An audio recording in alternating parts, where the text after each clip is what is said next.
Hello guys. So, good evening.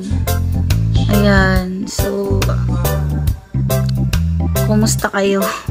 Kumusta Saturn retrograde nyo, Pluto retrograde, at Neptune retrograde? Gusto kong malaman kasi ako gusto ko nang bumalik sa birth chart reading, pero ayun, ang daming kailangan unahin, daming download kasi sa akin self first. Ayan, so ina-assess ko muna yung kailangan kong i-assess sa sarili ko. So pinaprocess ko paunti-unti as Saturn retrograde is ayun, it's all about limit, lesson, teaching, and retrograde is about assessing the past decisions and etc. And lahat nagiging parang ang slow. So even though Capricorn yung sun ko at matagal na kami naka-adjust doon, pero di ba lately nung nag-Pluto in Aquarius nakaginhawa kami, or parang guminhawa yung ano namin time. So ngayon na bumalik siya, I am asking you guys, kumusta kayong lahat sa Saturn retrograde, Neptune retrograde, at saka Pluto retrograde? Si Pluto is hanggang October pa talaga siya. So, ayan, hindi talaga siya madali kasi my Pluto is in the 4th house, which is family, and my Saturn is in the 8th house, which is ayun, death and rebirth, money of others, and etc. And so on. So, isa din yan sa mga reason why namimigay ako ng mga lip tint, kasi during retrograde, kailangan mo talagang give love to other people and give time to yourself. Give time to assess yourself and love yourself. Ayun. So, ayun siya lahat. Tapos, yung Neptune ko nasa 6th house, so it's all about work, health. Kaya, kung nakikita nyo, back to jog walk na until makapag-jog na ano. Kasi bumigat na talaga ako guys. Hindi ko pagkakaila yan. Kasi, Taurus moon ako So, I love making money and businesses and comfort, etc. Ayan. So, pagpasensyahan na muna kayo kung hindi pa ako nakapag-birth chart at hindi ko pa nasettle yung schedule natin. Pero sige lang, babalikan ko talaga kayo guys. Unahin ko muna yung aking mga kailangan i-assess. Kasi, tuwing nagre-retrograde, yung yung nabantayan ko pag nagre-retrograde, una siya, before pa nag-retrograde, na-feel ko na siya, or nararanasan ko na yung retrograde. So, ganun ang impact sa akin. So, as me, knowing Saturn is really love. Ayan, kasi tuturuan ka talaga ng patience and wisdom guys. Kailangan matutunan mo talaga yung totoong lesson na ayan, pinapaabot ni Saturn.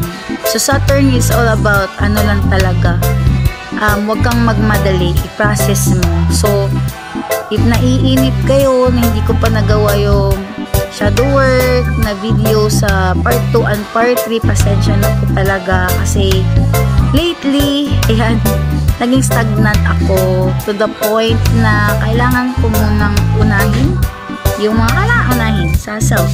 Ayan. So, sige lang guys, wala naman, di naman to diba, competition or unahan. So, sa mga hindi ko pa na message at yung may schedule ako, pasensya na, ang hirap i-release ng energy this time. So I really need my energy and more love and understanding naman. So ayun lang, kwento ko lang kumusta yung Saturn retrograde niyo, Neptune retrograde, at saka Pluto retrograde. Kumusta kayo guys? ako ay, wala naman, okay naman. Ayun, kailangan lang talaga ng more time for self. Ayun, more time for self.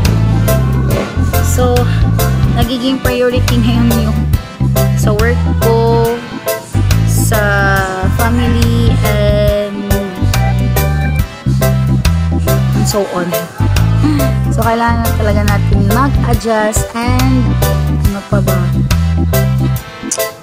Intindihin yung sarili natin at mahalin.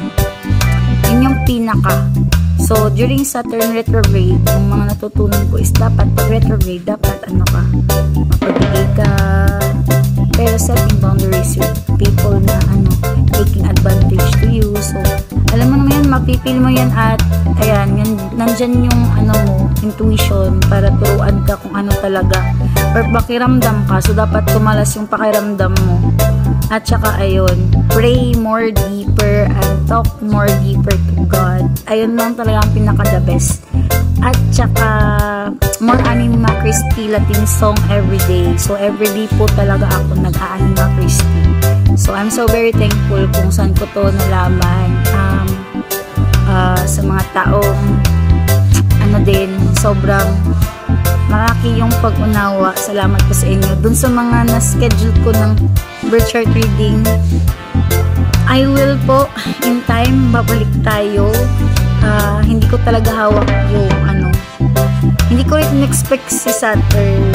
So, Saturn is really making more time on ourselves. So, kung you feel stagnant now, energy niya yun. When you feel stagnant, so very stagnant, and ayan, ang daming assessment sa emotions and all,